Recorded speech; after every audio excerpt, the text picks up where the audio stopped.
This is the hole that the well witcher said was 6 feet deep, 14 gallons per minute.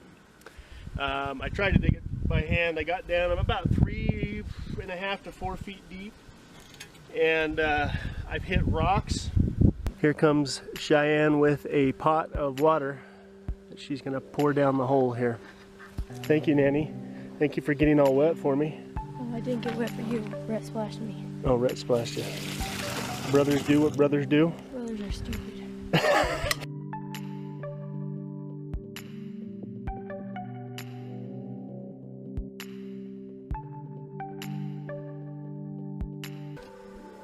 Hi, Mama. Hi, Reedster. I'm eating an apple.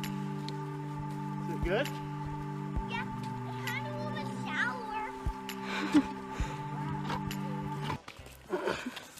Is that your lightsaber? Yeah, Or your baseball bat? my lightsaber and my baseball bat. Together? Yeah. What are you doing with it? I'm punching. I'm hitting bad guys. That's not a bad guy. That's our favorite plum trees. It has apples on it. It has plums on it, Turkey. Where's the... That's what? Oh, we already ate them all. Punch you. You hit khaki, I'll spank your booty. I speak Swedish. Try it. See what happens. On your chair. Get out of here, boy! I tried. I dug as deep as I felt I could safely dig. I'm down 14 feet approximately. Yeah, about 14 feet.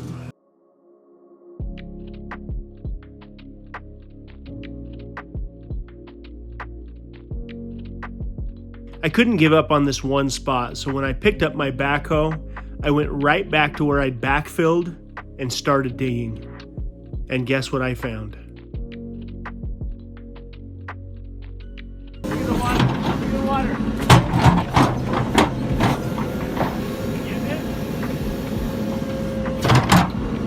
I wonder if I just got into a pocket right there.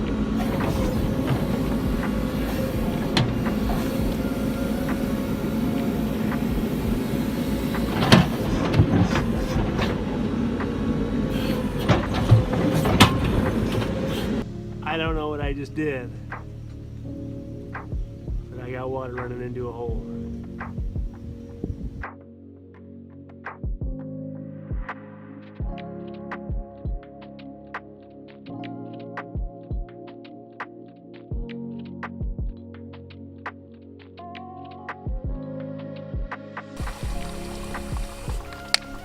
Come here, Rug.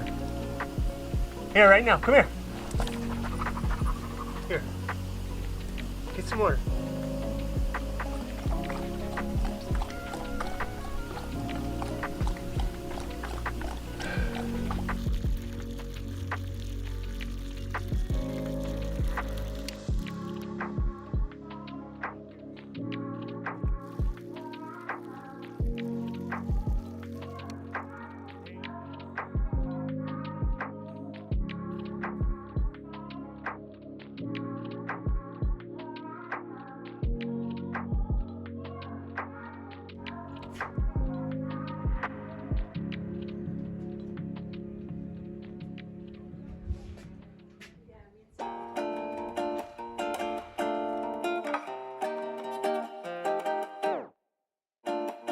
I saw some smoke coming over the hill, and it's getting dry enough now, so I got the drone up in the air as fast as I could.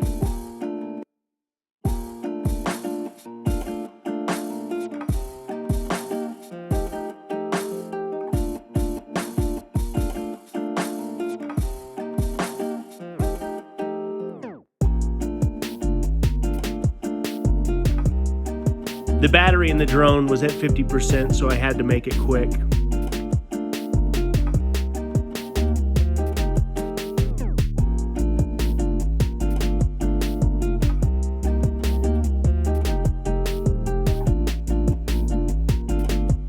The drone is about 3/4 of a mile away from the ranch, but what we're looking at is a small roadside fire that was supposedly started by a cigarette.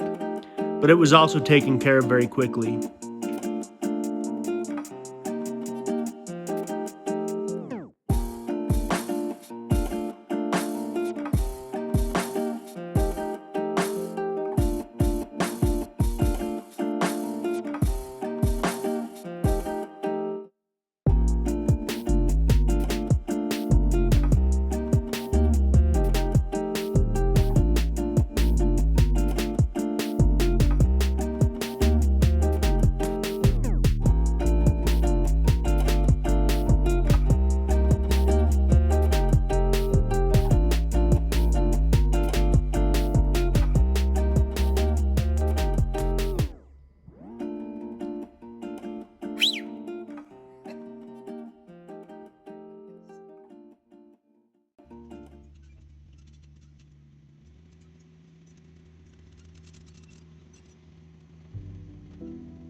I've maintained since the very beginning that having an abundance of water on our off-grid homestead is an absolute for so many reasons.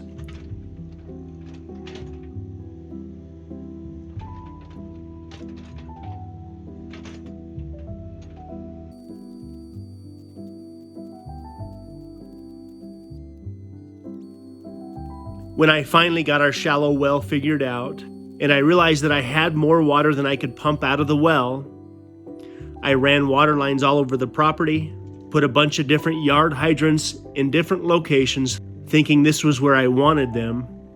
But now as we're getting more settled and established on the homestead, this yard hydrant is in the way. I need to relocate this one.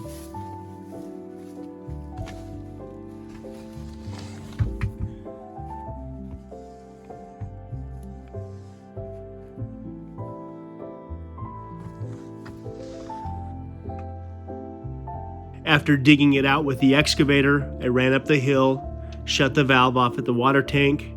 I also shut the valve off inside the house so I don't lose pressure and fill the house plumbing up with air.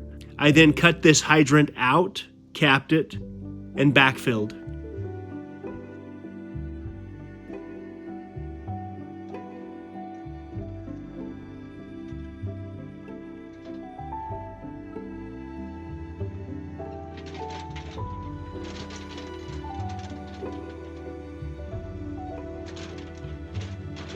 I put a slight bend in the yard hydrant doing this, but I took the hydrant down to where my truck was sitting, used my hitch for a little bit of leverage, and straightened the hydrant right back out so it's still usable.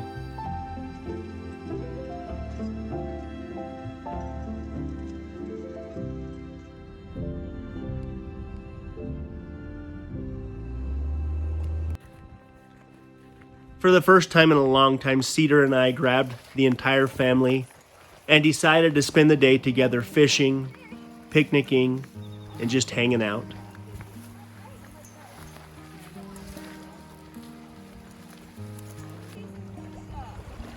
We went to a nearby area that we knew was very popular, yet we'd never been, grabbed the fishing poles, and got after it.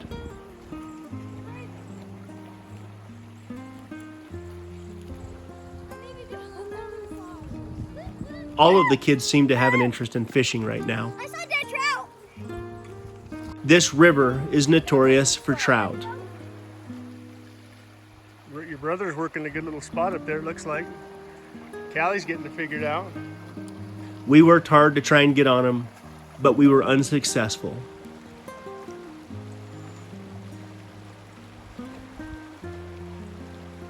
Regardless, we spent some quality time as a family.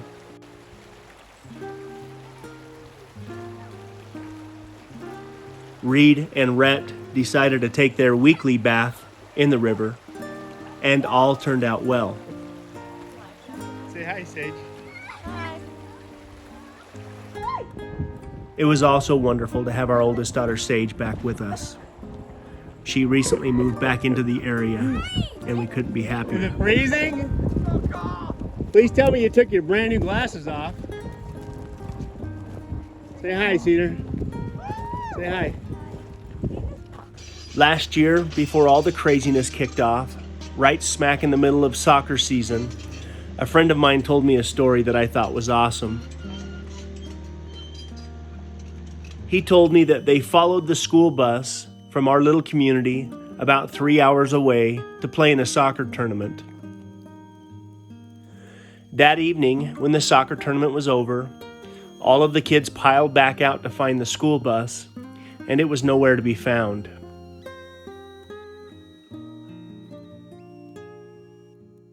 While many of the parents took concern to where the school bus could have gone, about 15 minutes later, the school bus arrived. The school bus driver jumped out, apologized to everybody by saying, "I'm sorry I'm late, but the fishing was good." Apparently, he had ran off in the school bus and done a little bit of fishing over the half day while he was waiting for the kids to finish their soccer tournament.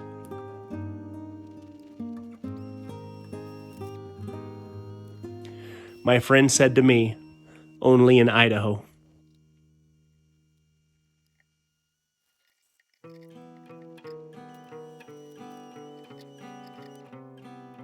We have some wonderful fishing around us.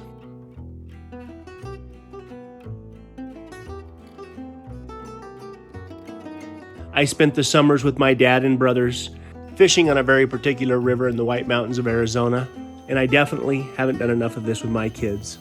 This is something we will work hard to do more of.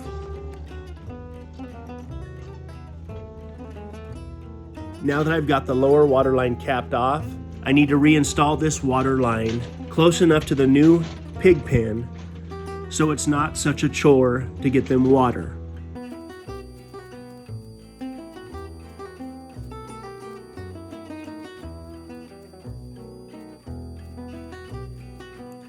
By the way, this is the spot where I'm going to relocate the solar panels.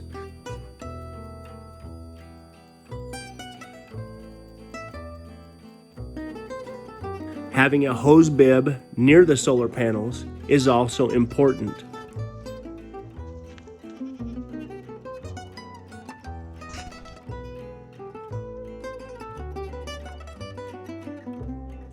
Solar panels get dirty.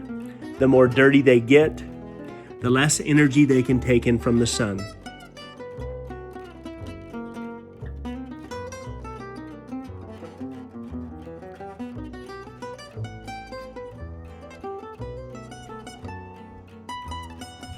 I've already stretched the hose out and washed the solar panels off once so far this summer, and it'll probably happen again until we get rain.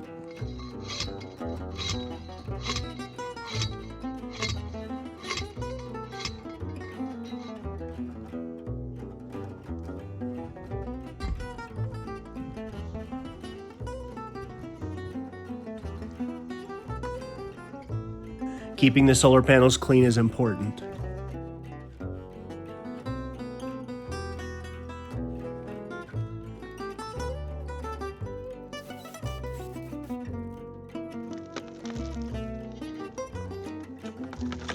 I got the new yard hydrant reinstalled the same way I like to do it, using the 5-gallon bucket to retain the rock around the water outlet, ensuring that these yard hydrants have the ability to drain in the middle of winter.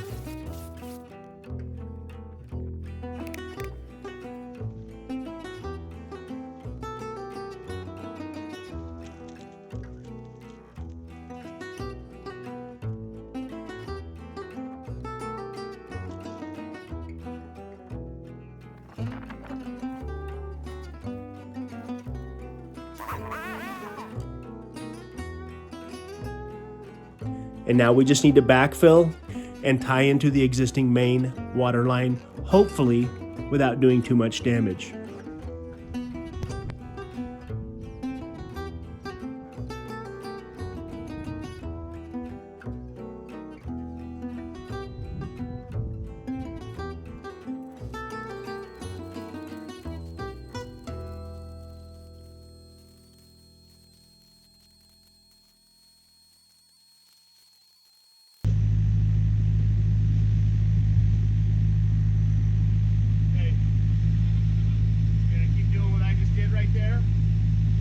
Until you get to the roll, and you're going to stop.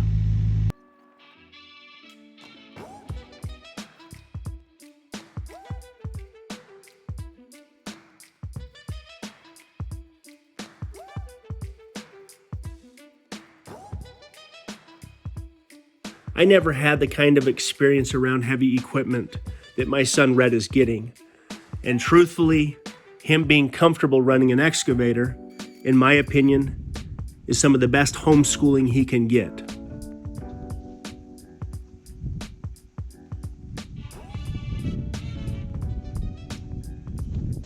All right, so now Rhett and I, after Rhett backfilled the trench, did a good job, we have to gracefully, when I say we, I mean me, gracefully dig down and find that 1-inch water main that goes all over the dang hillside, and hopefully do it without breaking it. And then we're going to tie into a 3/4 water line.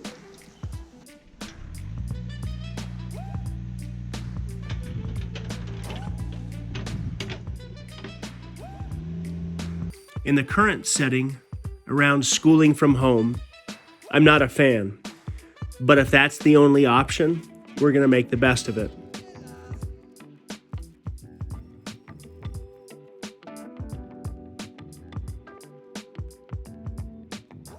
I've told my kids that if they want a college degree, they can learn a trade first and work their way through college, avoiding debt. Hit it. Real? Yeah. But in my opinion anymore, most college degrees aren't worth the student loan debt and the interest that comes with it.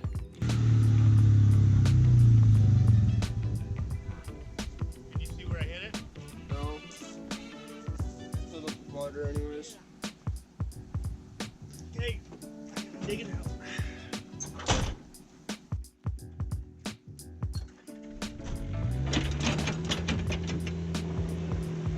But there are many different types of education, and some of these are much more practical than others.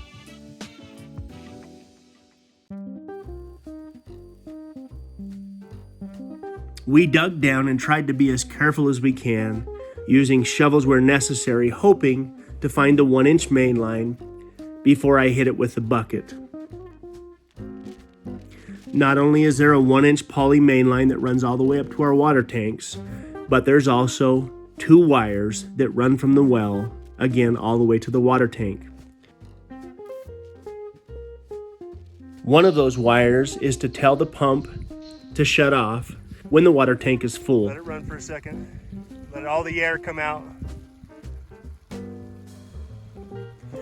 The other wire I ran alongside it, hoping to find some sort of a gauge that could tell me just how full our water tank is. But so far, I have not been able to find any sort of gauge that can sit up in our water tank and accurately tell me in the house just how much water we have.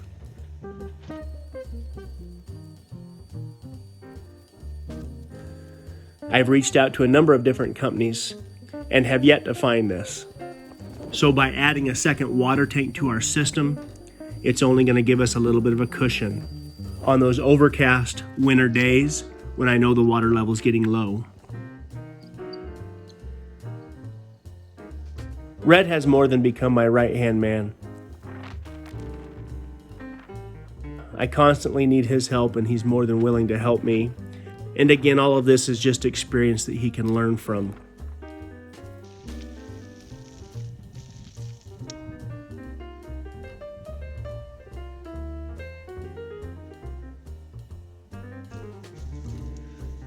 He's about a week away from officially getting his driver's license.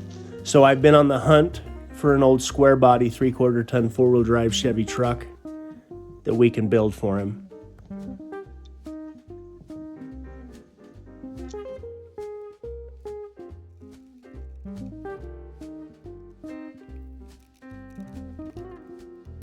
I set the tank in place with the excavator a couple of weeks ago. It's never had any water in it. So once I tie it into our system, I'll let it fill up, then I will probably shock it with some bleach at some point this summer.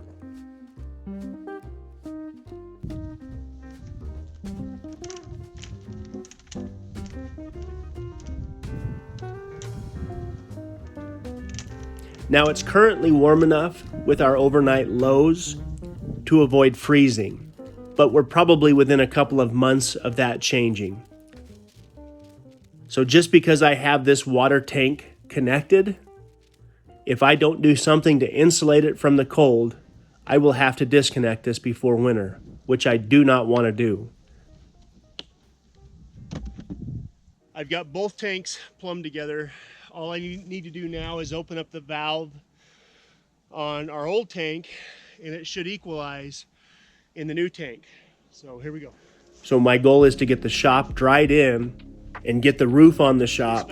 Then I will probably come up here and hopefully build a log cabin around these water tanks. The water is equalizing between the tanks.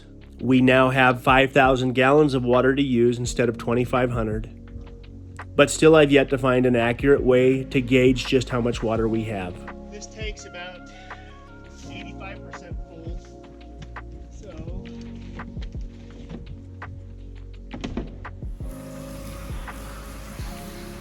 the good news is our OSB for the shop has arrived.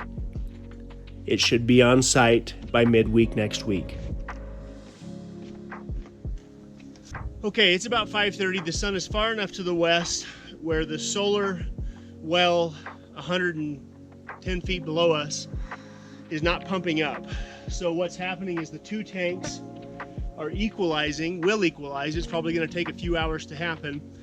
Tomorrow morning, when the sun hits the solar panels, the well will start pumping. And by the end of today, hopefully by the end of tomorrow, it might take till Monday, we should get a total of 5,000 gallons. Anyway, I'll watch it over the next 2 days and see how it goes.